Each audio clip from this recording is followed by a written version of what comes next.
Welcome to the Casual Birder podcast, a show for people interested in wild birds. I'm Susie Buttress. As a casual birder, I try to find time to watch birds as I go about my daily tasks. Join me to hear about the wild birds I've seen, interviews with others, and stories from listeners around the world. At the beginning of November, we took a weekend break to the Isle of Wight to celebrate the second anniversary of the Casual Birder podcast. I invited Keiron Lee Vine to join me and John, my husband, on a bird walk. Keiron is an active member of the show's Facebook group. He lives on the Isle of Wight and often posts about the birds he sees on his commute to the mainland where he works. I looked forward to meeting him in person and taking a walk to find birds together. The Isle of Wight is a large island just off the south coast of England, separated from the mainland by a stretch of water known as the Solent. It was a favourite holiday retreat of Queen Victoria, and it has a large tourism industry to this day. It has a variety of habitats, from low-lying marshes to steep chalk cliffs and downs. The Needles are famous chalk stacks off the western edge of the island, and Alum Bay is known for its multicoloured sand cliffs. It's recognised as a UNESCO Biosphere Reserve, which means that coastal, marine and terrestrial ecosystems are managed with regard to biodiversity, sustainability and human interaction. Travel to the Isle of Wight is by ferry, fast catamaran or hovercraft. Depending on the port and method used, travelling time across the Solent varies from 10 minutes to an hour. Newport is the principal town, but Cowes is perhaps more famous as the focus of the sailing community, with Cowes Week being the oldest and biggest sailing regatta in the world. We stayed on the south coast, near Shanklin. We'd planned the walk for Saturday, as that was our only full day on the island. As the day approached, the weather forecast showed that stormy conditions were expected from mid-morning. We met at 9:30 and headed off for Brading Marsh, about half an hour by car. The terrain was flat grazing and marshland. The path was tree-lined, with hills beyond. The beginning was paved, but side paths were very muddy and slippery due to recent rains. Keiron told me about the nature walks he took while growing up and how he became more interested in birds after a vacation to Mexico. He also described the many different species he's seen during his birding trips on the island.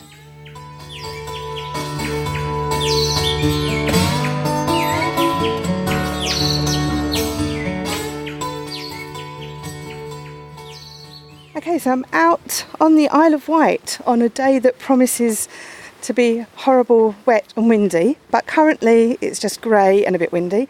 But I'm out with Keiron Lee Vine. Hi Susie. I'm also here with my husband John. Good morning. And we've come out for a walk on Brading Marsh. And Keiron lives on the Isle of Wight, and so we decided to come out for a walk with him, find out a bit more about the birds that he's seen.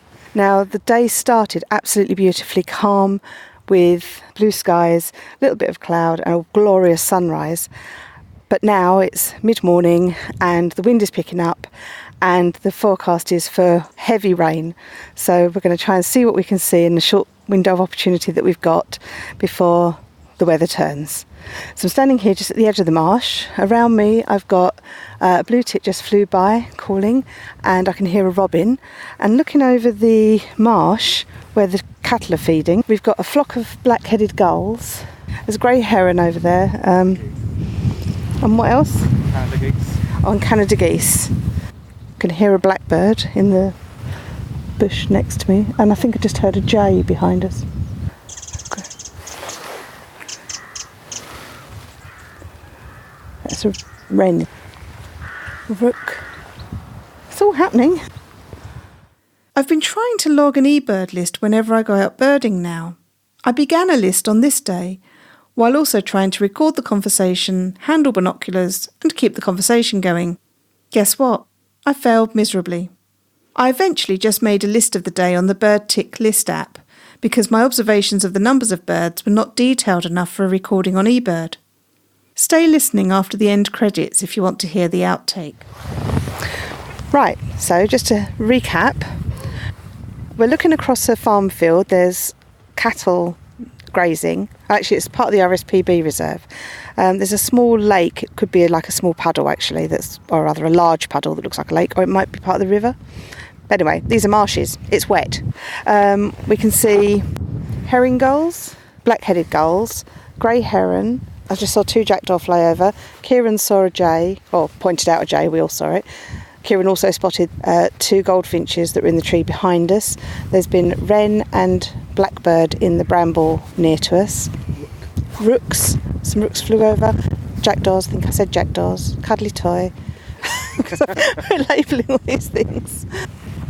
But Keiron was mentioning it recently. Yeah, since I've been coming here, there's been a purple heron, glossy ibis, spoonbill, great white egret, castle egret. Basically a lot of wading birds that are quite unusual elsewhere on the island. That's amazing. I wonder if it's... We were down at Pagham Harbour recently, and they were saying about how, because that little bit juts out into the channel, any migrating birds or birds that have been, I guess, birds that have been blown off course from somewhere, it's a piece of land that they can actually land on. And I wonder if the Isle of Wight acts that same way. I think you're right.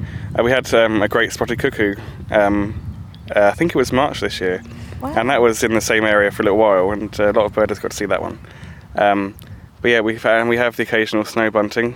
From where we're standing right now, if you look at the top of the hill, that's where it was seen. Oh. I didn't get to see it where I was working, but there were some photos that were taken of it, along with ringroozles, black redstarts, linnet, stonechat. They'll all be more at the top of that hill. And occasionally, I think they do come down here, but especially stonechats anyway. So that hill is, I think I saw it on the map, isn't it? Some sort of Roman, what are those Roman soldiers called? Centurions? Yeah, isn't it something like Centurion Hill or something?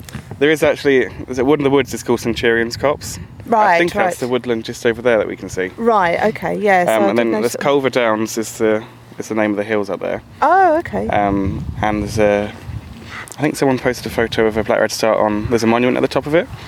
And it's also where, for the last few years, when I've been with my dad, we've seen fieldfare. Right. Usually about 20 or more. Just along this section here that we're about to go in. Ooh, dear. I think that's a blackbird that was just there. But we should, not assume. Yeah, you never know true. What you might be seeing. So Keiron, have you lived on Isle of Wight all your life? Yeah, all but 5 years I have, yeah. And I've always had an interest in nature, and where we are right now, I used to go out with my granddad and my uncle, and they've since passed away, but I've been going with my dad for the last 5 years or so, and we've seen a lot of different birds here during that time. I've mentioned some of them, but other things such as hobbies, marsh harriers, reed buntings, various woodpecker species, lesser whitethroats, along with common whitethroats. There's a really big list, actually. There's a lot of good things can be here. Yeah. So Keiron's a great person to be coming out with today, because many of those birds he's mentioned, if we're lucky enough to see anything like it, he's got the previous experience, so that'll be good. What woodpeckers do you get on the island or in this area? Green woodpeckers and great spotted woodpeckers. Although there was, not in this area, the other side of the island, a wryneck was seen. Oh, yeah, that was quite recently, wasn't it? Yeah. That was down Blackgang Way, on the southern tip of the island. Yeah, that's something I've never seen. I think they sometimes get them on the east of England coming over. It would be quite surprising to see something different like that. I think, if you ever saw something like that, you'd be thinking, I know I've seen it in a book, but... We do get flycatchers and yellow wagtails as well around this way sometimes, mostly up the hill again. Yeah, it sounds like we need to go up there. Yeah. But they are more summer birds, are they? I think so. I'm still learning about, migration patterns and that kind of thing. Yeah.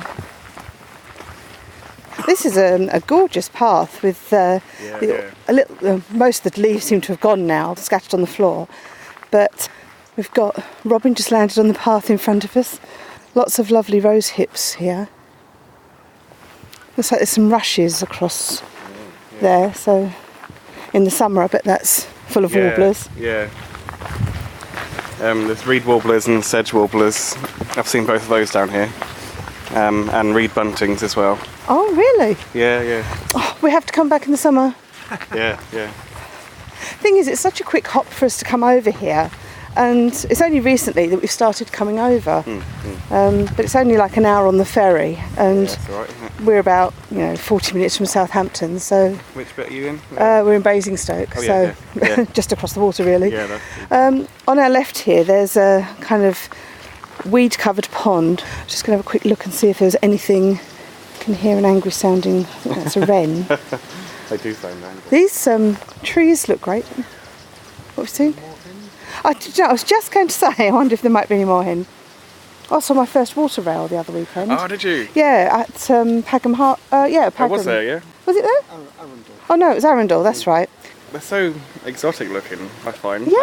I know they're related to more hens. And it's so easy to overlook because there were moorhens around with youngsters, so juvenile moorhens as well. And, you know, once you've seen a couple, you're like, okay, I've seen them now. You can see all the geese actually over there, look.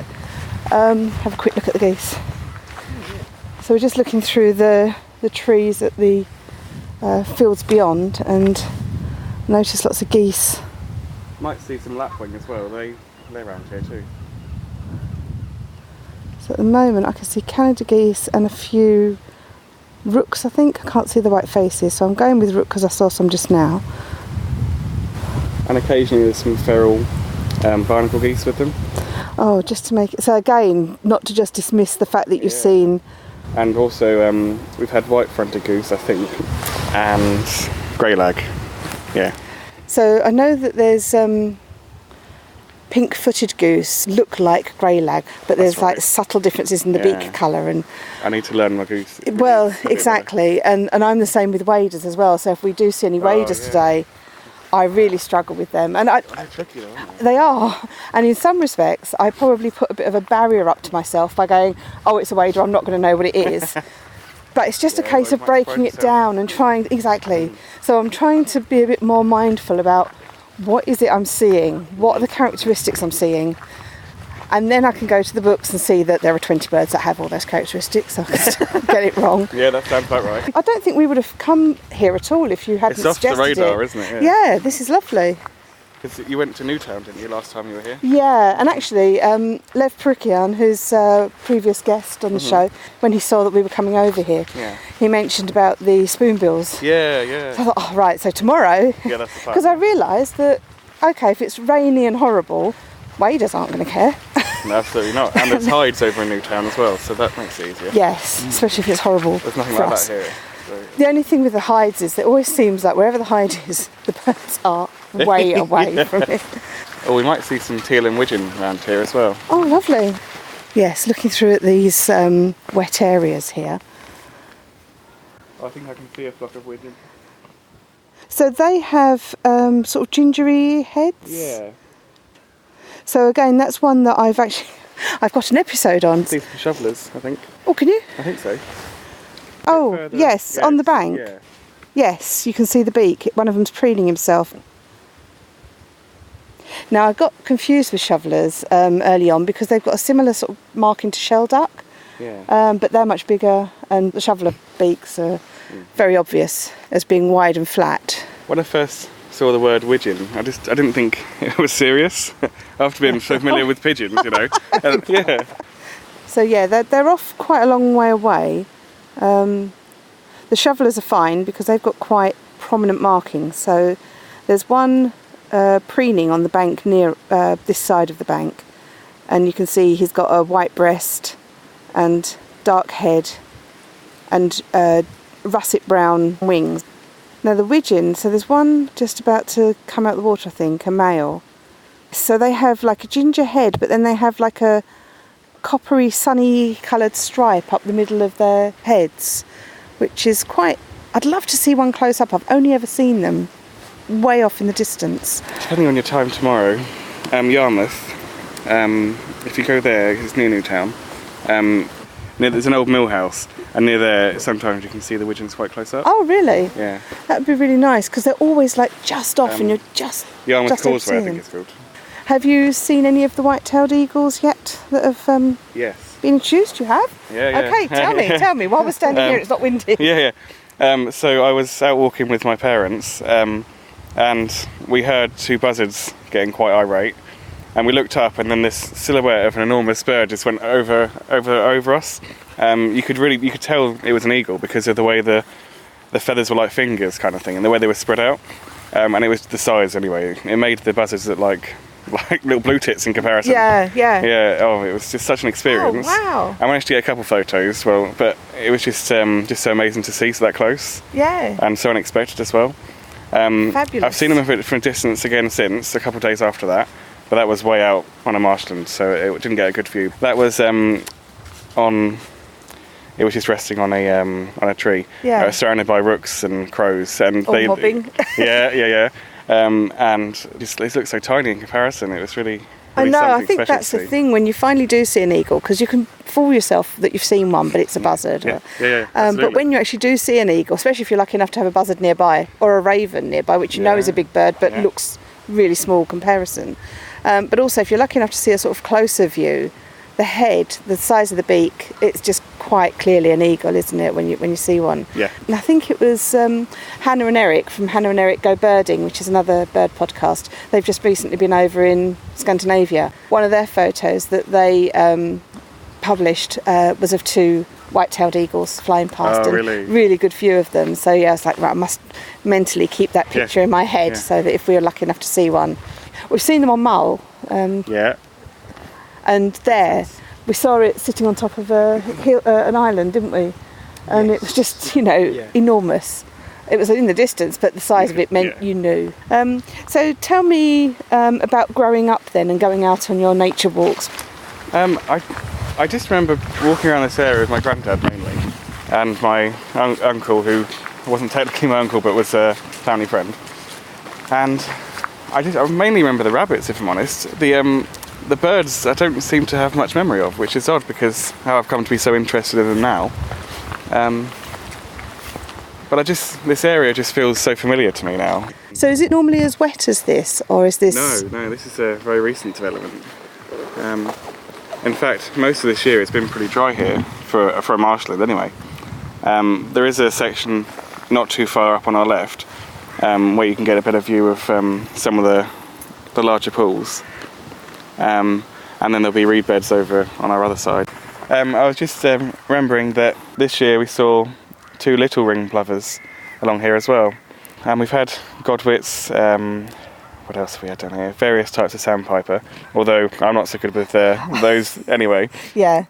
Like wood sandpiper, green sandpiper, I don't really know. So I can get redshank. Yes, Great clue. Yeah. And dunlin, I think I'm starting to get the hang of. You often see, don't you? You often see curlews and oyster catchers, which are easy to spot because of their red beaks and black and white plumage. Ring plovers. I was just thinking back to when we were at Newtown last year, and we had like a really lovely selection of birds, and I thought, this is brilliant, I will photograph these, then I'll be able to go back and work out, and I couldn't. There was these smaller birds that were like pale underneath and mottled brown on top, and and then there were some mid-sized birds that were pale underneath and mottled brown on top. Oh, some of the shovelers are on the move. Oh, and there's something peeping. Is that a lapwing I can hear? Or is it the widgeon or teal? I think it might be the widgeon. Oh, is it the widgeon? Don't they have like a peep? Yes. And it's almost like a whistle-y kind of thing. Yeah. Should we carry on down and see what is down there with the geese? So when did you start particularly being interested in birds then? I think it was around the time I went to Mexico with my dad and my sister. Because there was just so many different types of birds, and I had a new camera. Well, it was my dad's new camera, but I was using it. I kind of got a lot more interested in the variations of the birds, like the colours, sizes. Even like the beaks, because where we stayed in Yucatan Peninsula, it's kind of near Tulum and Akumal down that way. There was such a variation. There was things like pelicans, vultures, lots of small birds, mockingbirds. I bet there were hummingbirds as well. I never saw any. Oh, really? No, I didn't even think to have them on the radar at the time, actually. But no, I didn't see any of that. And that's kind of hooked me. And then I started seeing what was back in my home. Hold on, there's something flying around up here. Is it a gull or is it something else? Oh, it's a gull. I think it's a gull. So I was just checking. It looked, always check. Oh, a little bird there. Two little birds, actually. Oh, and it's landed right... Oh, blue tit. Yeah. Always happy to see blue tits, don't take it wrong. Same. I'm not saying, oh, blue tit. Well, this is one of the things. So I do try to have awareness of all the birds around me. Yes. Because even the humble sparrow, house sparrow, which, you know, some people feel are everywhere, but actually they're not. When I went to Crete, they have Spanish and Italian sparrows. Right, and I've never seen those. I don't know if I have, because I've had great difficulty looking at my photos and kind of working out if it was house sparrow or one of the other ones. But don't they have like very much blacker markings on the chest and like? Look it up, yeah. Yeah. There are definitely differences, and then tree sparrows as well. Yeah. I've never seen one of those myself. Oh, was that at the train? Yeah. Yeah, we don't get those as many places now. And where John's parents used to live, in Lincolnshire, when I first started going there to visit, they had tree sparrows in the garden. And then over the years they just disappeared. And the last time I saw them was when we went to Norway a couple of years ago for skiing, and the town there had tree sparrows. But yeah, so hard to find them. So what have we got over there calling? It might be the widgeon, you know. Well, you only hear them kind of one time a year, where they're only here for the winter. I kind of forget some of the noises sometimes. Yeah. There's our little island line. So where does the train run from?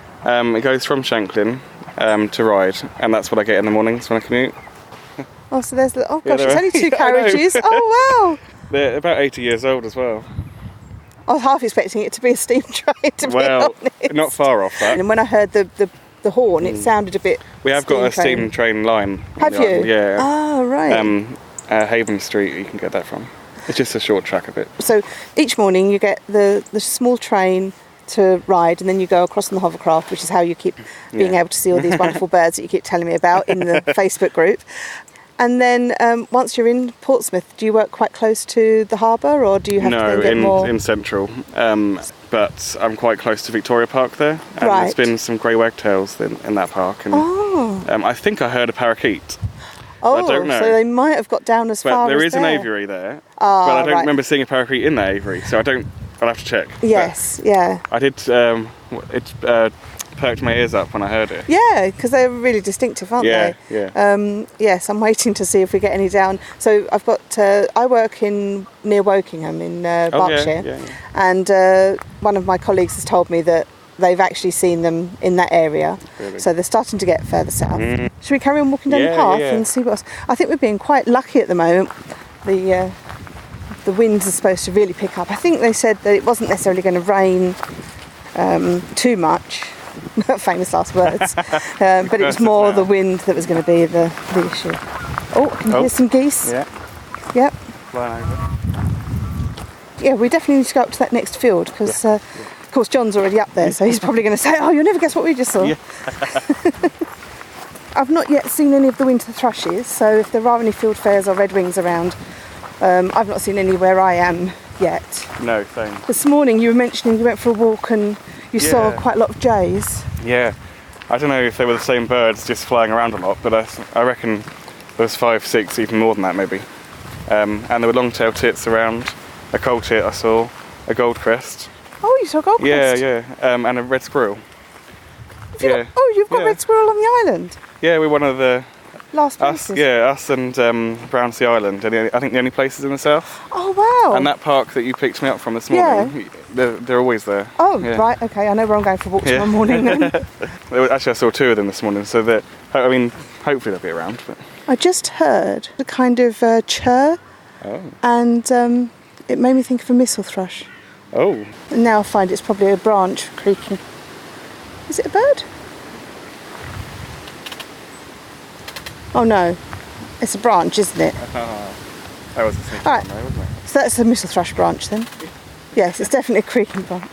Oh, how annoying. We were just stalking that. We were walking very carefully. Oh well. It's worth keeping your ears open, you never know. Yeah, better that than ignore it. Exactly.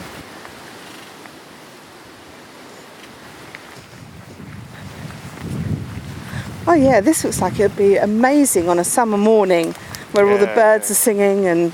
There's a lot of sand martins here, I think they're sand martins, maybe house martins, I'm not sure exactly. but there was a lot of them. Wow. Yeah, it's a lovely big spread of these rushes here. Oh, there's loads of are they geese over in that field. Yeah. Yeah, they all look like Canada geese. Oh yeah, I forgot to say, my dad and myself have been trying to get a photo of his Chetty's warbler for so long now, and you hear them like as if they're right behind your ear. But can you see them? No, you can't. Did you hear my episode with Lev? Yeah. That was amazing. So he was just describing them anyway, and we had that one, and then we think we saw it. It followed all the patterns of what we'd seen in the book. But yeah, but he said himself, and we've heard them since, that you think they've got to be right there. They're so loud, and then yeah. Yeah, it was in there. I'm sure it was in the reeds over there. Oh wow. They're very loud, but I've not heard it since. We were just stalking a tree. I thought I heard a missel thrush. I thought I heard the chirr of a missel thrush. Way over there, I think there's a marsh harrier. Oh. I saw it initially being bothered by a smaller crow or something. But yeah, I'm pretty sure it was a marsh harrier. Oh right, okay, great. We'll have a look out for that as well. Yeah. Yeah, I think Keiron said you see them here quite regularly, so. Fantastic. It's exciting for me. Yeah, of course. No, but I was saying this is going to be perfect. We ought to come here in the summer when, Absolutely. you know, you've got longer daylight and, the birds will all be calling. Not that there's anything wrong with this time of year when it's stormy and windy and cold. I mean, it's wonderful. Yeah, it's lovely. It does have its own charm. So I'm going to try and get the Chetty's warbler, but of course I won't because it's windy and the rain has just started. Oh, it's brilliant here in the Chetty's warbler. Well spotted, John. Yeah. Have you got a favourite class of bird that you like to look at? When I first started birding, I was more interested in just finding something new each time.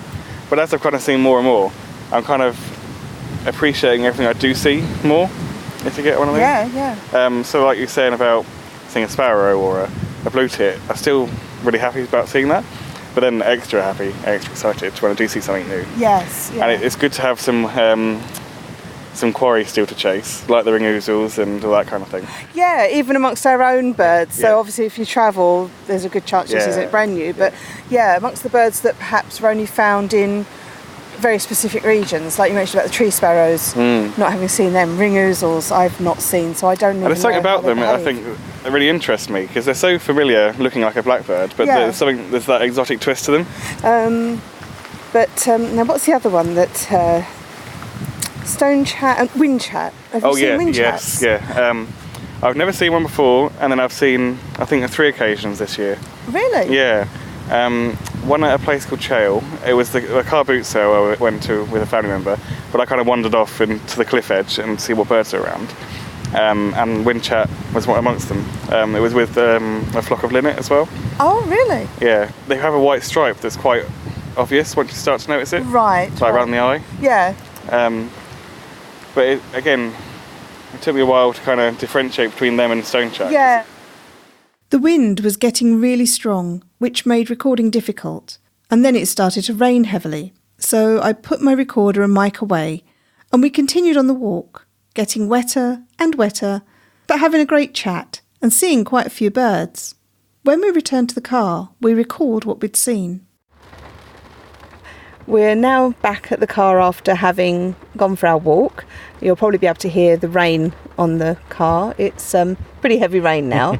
The wind wasn't as bad as I was expecting. It's still pretty windy out there and it didn't make it great for recording, but it was really all the water and the rain that made me put everything away. But it was an absolutely wonderful walk, and I can see that in better conditions, it's going to be great to come back to and visit this place again. So, Keiron, do you want to tell us some of the birds that we saw today? Yeah, sure. There were quite a few duck species around. Had the mallard, teal, widgeon, shoveler. We also saw some cormorants roosting in a tree. Oh, we saw moorhen and coot. Oh, there was the heron. Yeah. Grey heron. Yeah. Oh, lots of Canada geese. Yes, lots. Yeah. Oh, and John spotted a marsh harrier. Yeah. And then we saw it as well. So well done, John. What else did we have? Oh, well, rooks and jackdaws. Yeah. Robin, dunnock, blue tit. Wren. Mm-hmm. Oh, Chetty's warbler as well. We heard. We didn't see, but we heard. I saw a wood pigeon. We saw some thrushes. We think they were probably fieldfares. Yeah. Definitely thrushes. Yeah. But of course we saw them from underneath, silhouetted against the sky. So all we could see was that they were a thrush species, but we couldn't really tell. Based on the fact I've seen fieldfare around this area a few times over the last couple of years, I reckon it probably was. Yeah, we're going for fieldfare. Yeah. But we'll keep a look out. So we'll have a question mark against that one. And if I do enter all of these into eBird, I probably won't enter that one because we can't be sure what that is. I'm just trying to think if there's anything else we saw today. A lapwing? Oh, yeah. We saw quite a few lapwing flying over. Goldfinch. Oh, blackbird as well. Yeah. Herring and black-headed gull. Of course. Gosh. Totally forgetting them. I feel like there's more. Yeah. I'm just mentally going back through the walk and what we saw as we were... We were mostly seeing jackdaws and rooks, weren't we? But there was one point where we saw a couple of carrion crow, I thought. Oh, did we? Near the point where we turned round and started heading back, I thought, in the field. Oh, right. I didn't actually see them, but I'm happy to have that you saw them. We saw 3 smaller birds, well, not smaller birds, 3 sort of... Oh, with the longer beak? Yeah, starling-y... Oh, starlings. Oh, yeah, we saw starlings. We saw some starling-y, thrushy-sized birds, but I thought there were 3 of them, and I thought they had sort of long, straight beaks, but they were flying away from us, and so after that initial look, all I saw was the backs of them. So I don't know what they were. I did wonder about snipe, but... Oh, we heard a jay as well. Well, son saw it go over. Yes, that's right, yeah. Gosh, that's pretty good, isn't it? Not bad. There must be 15 or 20 species there. Easily. Considering it's such a miserable day. Yeah. So much rain and you know, and not terribly pleasant. Well, that did start out okay. It did, yeah. You know, if it had been like that all morning, I'm sure there would have been a lot more songbirds that we would have heard. But it's definitely somewhere we're going to come back to. And I look forward to hearing like reports from you coming at different points during the season. Thanks so much for joining us and taking us on this bird walk. It's been really nice meeting you as well and talking to you all about Legend of Zelda and the Elder Scrolls and Lord of the Rings. But we did talk about bird stuff too. So. Yeah. No, it's been great. Yeah, Thanks really so much for coming along. Thank you. I also gave Keiron a collector's item of a Casual Birder podcast hat. And there are only a few of those in existence. So Keiron's extremely I feel very honoured. But anyway, thanks ever so much for coming along. Thank you. Yeah, it's been great.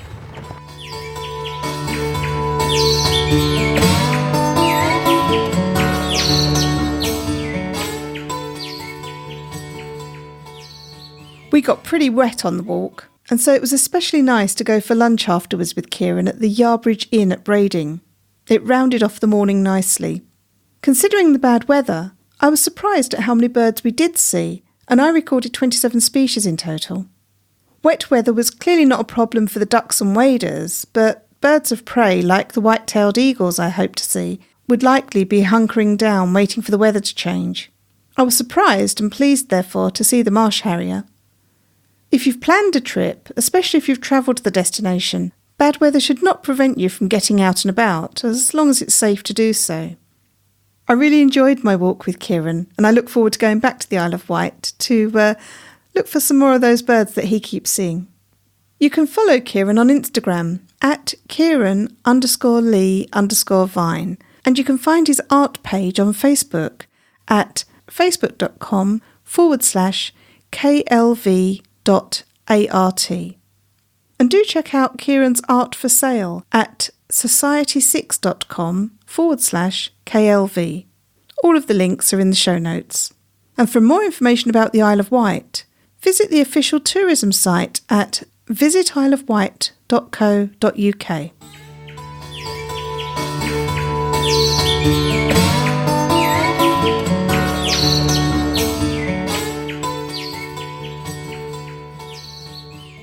During my commute, or as I'm getting ready for work in the mornings, I like to take note of the little birding moments in my day. I had to travel to London for work during the week, and as I walked to the station, I heard a robin singing. It was a chill morning, and hearing the song made me think of the winter days ahead. Also this week, a coal tit has been visiting the garden, and a flock of long-tailed tits stopped by yesterday. I was particularly pleased as I'd just put out a new suet block, and it was like they'd been waiting. As I stepped inside and shut the door, they were already on the block. I love to hear about the birds you're seeing.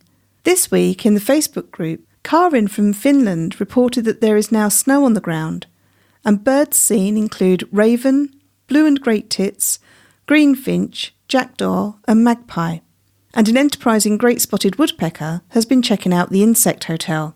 Apologies for pronouncing Keiron's name incorrectly in a previous episode. I hope I'm forgiven. Keiron had a much more successful time birding this weekend and saw over 60 species on the Isle of Wight, including peregrine, raven, turnstone and kingfisher. I'm very happy for him. No, really, I am very happy for him. Just a bit envious. Andrew from Pennsylvania posted some wonderful photographs of his local birds and animals, including great blue heron, northern shovellers and a hairy woodpecker. And Jenny, who's staying north of Brisbane at the moment, posted a short video of a grey butcher bird calling out its delightful piping song. If you've enjoyed this episode, please share my social media posts with your friends. If you talk about the show online, tag me in your post. It's great to see news about the show getting round, and it helps it to grow. You know I love hearing about the birds you see, so do tell me about them. And each Wednesday I post a fun bird identification quiz on my Facebook, Twitter and Instagram accounts. Do look out for that. Join our Facebook group to discuss this week's episode, or post your photos of the birds you've seen. I really do enjoy hearing your tales, so come and join the conversation. We're a great group. Find us at facebook.com/groups/Casual Birder Podcast. And there is a Facebook page for the Casual Birder Podcast, but the group is where it's all happening. Follow me on Twitter at Casual Birder Pod or on Instagram at Casual Birder Podcast. And you can also follow me now and review the show on podchaser.com/Casual Birder Podcast. And if you want to email me, you can do so at casualbirderpod@gmail.com. Make sure you don't miss any episodes by subscribing to the show. Subscribing is free and you can do it wherever you listen. Oh, and I now have a website. Find me at www.casualbirder.com. There are galleries of photos of the bird scene from all my travels, and I'll be creating blog posts too. You can also find all the episode details there. All the links are in the show notes. Thank you to Randy Braun for designing the artwork for the show. The theme music is Short Sleeved Shirt by The Drones. Thanks to them for letting me use it. Check out their website at www.dronesmusic.net. Thank you all for listening, and I hope you'll join me again for another episode of the Casual Birder Podcast.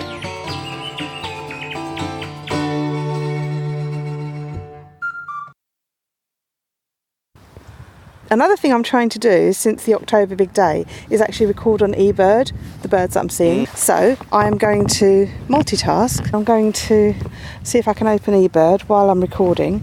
Oh, there's some herring gulls there as well, aren't there?